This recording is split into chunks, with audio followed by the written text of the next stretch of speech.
So Lucifer is the god of this world, and it's not in some unpronounced metaphysical way, or some application or principle, but I'm going to show you this is a reality in the physical, intellectual world, that world leaders and organizations confess that Lucifer is their Lord.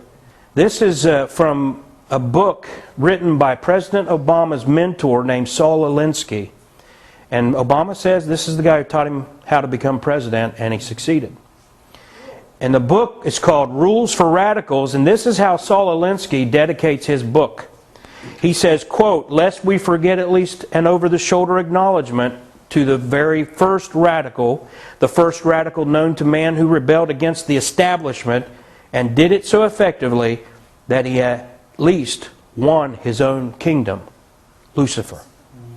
So Saul Alinsky, who taught your president how to become president and how to do what he does, taught him to be a community organizer, which meant that he was supposed to bring chaos. He dedicated his book, Rules for Radicals, to Lucifer. Here's another one. This has got me in a lot of trouble over the last 20 years, exposing the fact that Freemasonry is a religion dedicated to Lucifer. And there are people in the lower levels who are ignorant and choose to be ignorant. They choose to be blind to these facts. Trust me, I was recruited, though they say they're not supposed to recruit. I know what Freemasonry is all about. And when I've been confronted by Freemasons, I can quote their oath, I can do their handshake, I can tell them things that I'm not supposed to know. And I've seen them turn into practical devils spitting at me when they talk to me. And I have pretty good evidence that Billy Graham himself is a Mason. Norman Vincent Peale was a 33-degree Mason. Robert Schuller, 33-degree Mason. Some of the greatest leaders in apostate Christianity. Freemasonry had a beginning where it was actually a union. And it was made up of actual Mason bricklayers and people who were in construction. And when you see the wonderful, huge castles and cathedrals in Europe, that's who built it. But as the castles and the churches weren't being built as often, they started losing membership. So then they developed this fellow craft where they let people in who weren't technically Masons. And then they developed this thing that is more of a philosophical Masonry. And this Albert Pike, who was also the Grand Wizard of the Ku Klux Klan during his lifetime, and he addressed the 23 Supreme Councils of the world in 1889, and this is a quote. It's a little lengthy, but follow this quote from Albert Pike. He says, quote, "The Masonic religion should be, by all of us initiates of the high degrees, maintained in the purity of the Luciferian doctrine. If Lucifer were not God, would Adonai, the God of the Christians, whose deeds prove his cruelty, perfidy, and hatred of man, barbarism, and repulsion for science, would Adonai and his priests calumniate him?" His answer is, yes, Lucifer is God. End quote. Here's a continued quotation. He says, quote, "And the true and pure philosophic religion is the belief in Lucifer, the equal of Adonai, but Lucifer, God of light and God of good, is struggling for humanity against Adonai, the God of darkness and evil." End quote. Here's a guy named Manly P. Hall. And Manly P. Hall, 33-degree Mason, wrote The Lost Keys of Freemasonry, and it has been and served as one of the main guidebooks of the Freemasons. And in his book he says, quote, "When the Mason learns that the key to the warrior on the block is the proper application of the dynamo of living power, he has learned the mystery of his craft.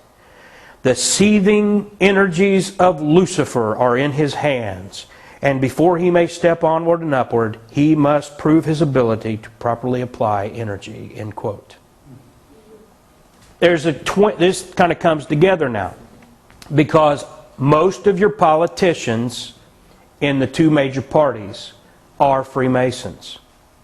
Most of your politicians have sworn an allegiance to a false god named Jah-Baal-On. That's the Masonic god. And they are under, I believe, that's why we're being moved toward a new world order. And a lot of it isn't conspiratorial, it's spiritual. And it's because of that connection. But here's another example. Every July, world leaders gather, this goes on, by the way, in different parts of the world at different times of the year.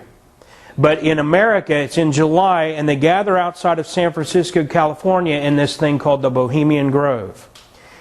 They actually take part in a ritual worship where they sacrifice in effigy to this giant owl idol.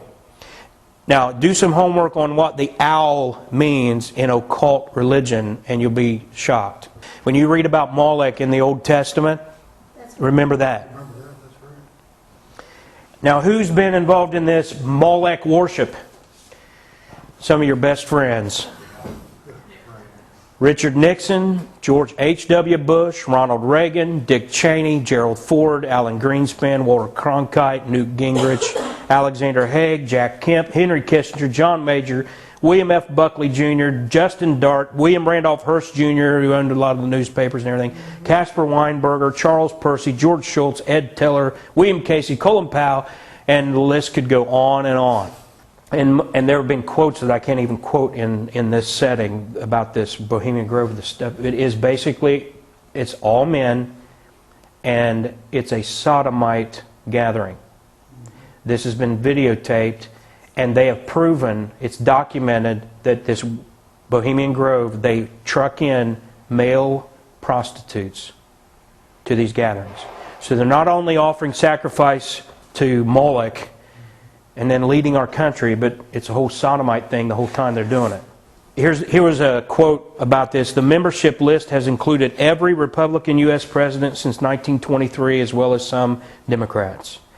Many cabinet officials, directors and CEOs of large corporations, including major financial institutions, major military contractors, oil companies, banks, including the Federal Reserve, utilities, including the nuclear power, national media, broadcast and print, have high-ranking officials as club members or guests. One of the most revealing things that Alex Jones did is he tried to interview David Gergen. He's a guy that kind of sounds like Kermit the Frog, and he's on CNN all the time. And Alex Jones asked him, "Are you a member?" And he says, "None of your blankety-blank business," and got in his face threatening. That's how they feel about us knowing that they're doing this stuff. There were some like Nixon and Reagan who went to this stuff basically because they had to be president. They didn't like what they saw, and there's no evidence they took part in the sodomite stuff, but they all took part in this thing here. And it's like you said, well, no matter what your motivation, if you're taking part in devil worship, it's wrong. If you think you have to sell your soul to be president. I'm not even going to try to give you a complete list. It would take, I'm not kidding you, it would take hours for me to tell you how pervasive the worship of Lucifer is in this country. But you can look up some of this stuff on your own. There's this thing called the Waldorf schools. Not all private schools are good. Not all homeschooling is good. There are homeschoolers who are totally occultic. There are private schools that are totally occultic. The Waldorf schools have thousands of schools. Their teachers have to profess this faith called anthroposophy. It is a Luciferian philosophy. They actually do meditations on Lucifer and then teach their children in their classrooms.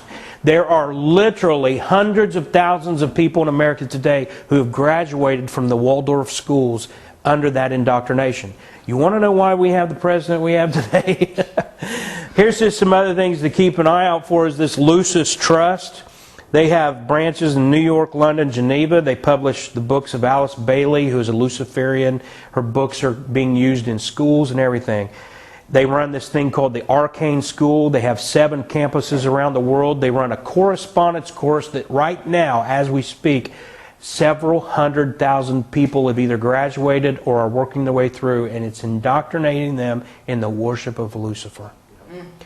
And they are a member organization of the United Nations and used as the education leaders, United Nations education. They use the Lucis Trust. But even the Watchtower, they worship a false Jesus who is an angel. They claim, they say it's Michael the Archangel. But their Jesus is not God. And He was created. So it's a false Jesus. And it's either, if it ain't Jesus, it's Lucifer. Another one, you think of the Mormon religion, their Jesus is the brother of Lucifer. That's their doctrine. Their Jesus is a created being. He's the brother of Lucifer. And Joseph Smith was a Freemason. And shortly after becoming a Freemason, he claimed he was visited by a winged angel who gave him the revelation. Now, what did we say earlier? Angels don't have wings. But who does? Lucifer. Lucifer is a fallen cherub. He has wings. You know who else received his revelation and is leading 1 billion people today to hell? Muhammad. He received the Quran supposedly from some 700-winged Gabriel or something like that. A winged angel. So we see this, like Lucifer, all the cults and false religions, they set up man as a god, just as Lucifer did, and they all reject the deity of Jesus Christ and that He is the way, the truth, and the life. It's what they all have in common. Trust me, folks, I am almost, I'd say on a weekly basis, I'm getting 3 or 4 messages from people coming after me because I defend the King James Bible and specifically the Isaiah 14:12 passage where it names Lucifer. And the thing they're trying to do today is to make people believe that's a mistranslation and that Lucifer isn't fallen from heaven and that Lucifer is the equal of Adonai, and if you tap into him, the God of light, because the word Lucifer means light bearer. And so they teach that that's how you then receive power to become God like yourself. So it's the Lucifer lie, just kind of a different twist to it. But you remember what he said in 2 Corinthians 4:4. He said, "In whom the God of this world hath blinded the minds of them which believe not." So when we see, and again, folks, if you go do your homework, you're going to find that I just gave you like 1% of the evidence that this world is knowingly following Lucifer or unknowingly following Luciferian principles and philosophy. Just a small bit. Doesn't it make sense? Since Paul said it's Lucifer who has blinded those who believe not. So where are they going to go? But the thing is, just Christians waking up to it. The next time you hear, "I would like to thank God," from somebody receiving an award, don't take for granted they're talking about your God. Amen. And then you make it a practice to name your God. And yes, even when it's politically incorrect, even when they tell you not to. Jesus Christ is God. If your God did not come as a man who was born of a virgin to live a sinless life, in order to die as a substitute sacrifice for sinners, before being raised physically from the dead to conquer sin and death, ascend to heaven, and prepare a place for us, and to return to take us to be with Him, your God is Lucifer. Amen.